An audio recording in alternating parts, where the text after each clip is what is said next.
नमस्कार। आज हम एक अहम मुद्दे पर बात करेंगे, भारत में शिक्षा का बढ़ता व्यावसायीकरण।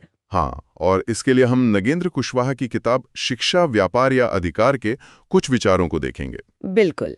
समझने की कोशिश करेंगे कि ज्ञान का ये क्षेत्र आखिर इतना महंगा बाजार कैसे बन गया। सोचने वाली बात है। नेल्सन मंडेला में तो कहा था, शिक्षा दुनिया बदलने का हथियार है। हाँ, पर आज तो लगता है वो हथियार ही खरीदना पड़ रहा है, और बहुत महंगा। सही कहा।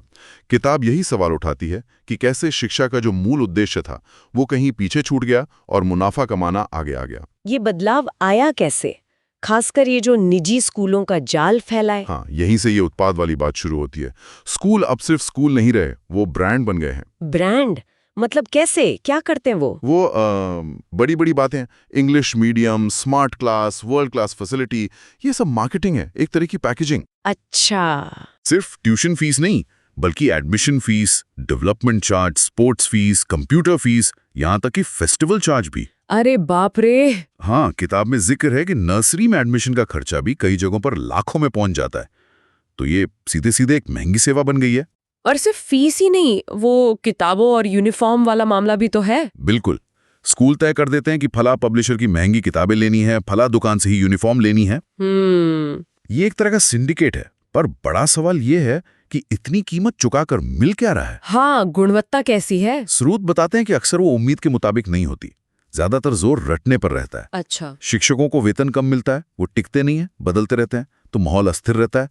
मतलब महंगा है पर अच्छा ही हो ये जरूरी नहीं। इसी से जुड़ा वो अंग्रेजी माध्यम का भूत भी है। किताब इसे मानसिक गुलामी तक कहती है। हाँ, ये बहुत बड़ा फैक्टर है। समाज में ये बैठ गया है कि अंग्रेजी मतलब सफलता। जैसे एप्पल बोलना सेब बोलने से ज्यादा ज्ञानी बना देगा। ये सोच, ये मानसिकता है। लेकिन असलियत क्या है? क्या इन स्कूलों में अंग्रेजी का स्तर बहुत ऊंचा होता है? जरूरी नहीं। कई स्कूलों में तो, जैसा किताब बताते हैं, पढ़ाने वाले खुद अंग्रेजी में उतने सहज नहीं होते। बच्चे भाषा सीखते नहीं, रट लेते हैं। सही बात है। भाषा तो माध्यम है बस। बिल्कुल। ज्ञान तो किसी भी भाषा में हो सकता है। एक तरफ ये महंगे निजी स्कूल और दूसरी तरफ सरकारी स्कूल। उनकी हालत तो दिन ब दिन बिगड़ती जा रही है। हाँ, विडंबना देखिए। कभी डॉक्टर कलाम, शास्त्री जी जैसे लोग इन्हीं स्कूलों से निकले थे। और आज? किताब में तो इसे एक सोची समझी साजिश जैसा कुछ कहा गया है। देखिए, साजिश कहना शायद थोड़ा भारी शब्द हो, पर स्रोत इशारा करते हैं कि सरकारी स्कूलों की उपेक्षा हो रही है। बजट में कटौती, हाँ। सुविधाओं की कमी, शिक्षकों की ट्रेनिंग पर ध्यान नहीं देना, और सबसे बड़ी बात, शिक्षकों को पढ़ाने के अलावा इतने सारे दूसरे कामों में लगा देना। जैसे वो जनगणना, चुनाव ड्यूटी। हाँ, मिड डे मील देखना।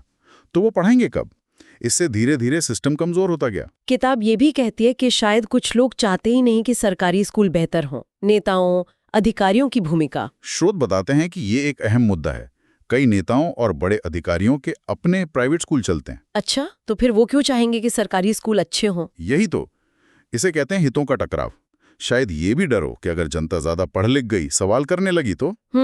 इसका सबसे बुरा असर तो गरीबों पर पड़ता होगा। बिल्कुल। उनके लिए तो शिक्षा ही उम्मीद है। जब सरकारी स्कूल खराब होते हैं तो उनके पास क्या चारा बचता है? या तो कर्ज लेकर प्राइवेट में भेजें। हाँ, या फिर पढ़ाई छुड़वा दें, खासकर बेटियों की। आ, और सरकारी स्कूल में पढ़ना भी आजकल एक तरह से शर्म की बात जैसा माना जाने लगा है कई जगह। ये तो बहुत दुखद है। मतलब शिक्षा जिससे वो गरीबी के चक्र से निकल सकते थे, वही उनसे दूर हो रही है। बिल्कुल, वो वापस उसी अंधेरे में धकेल दिए जाते हैं। इस सब में मीडिया का क्या रोल है, और सरकार का? किताब कुछ कहती है इस पर? मीडिया पर सवाल उठाया गया है। वो प्राइवेट स्कूलों के चमकीले विज्ञापन तो खूब दिखाते हैं। हाँ, वो तो दिखता है। पर उनकी फीस क्यों उतनी ज्यादा है, पढ़ाई कैसी है, इस पर ज्यादा बात नहीं होती। शायद विज्ञापनों का दबाव हो सकता है। और सरकार शिक्षा चुनावों में मुद्दा तो बनती है, पर चुनाव के बाद वो प्राथमिकता सूची में नीचे चली जाती है। वही बात, जब बनाने वालों के बच्चे ही उन स्कूलों में नहीं पढ़ते तो सुधार की इच्छा शक्ति कहां से आएगी? तो कुल मिलाकर किताब हमें ये सोचने पर मजबूर करती है कि शिक्षा आखिर है क्या?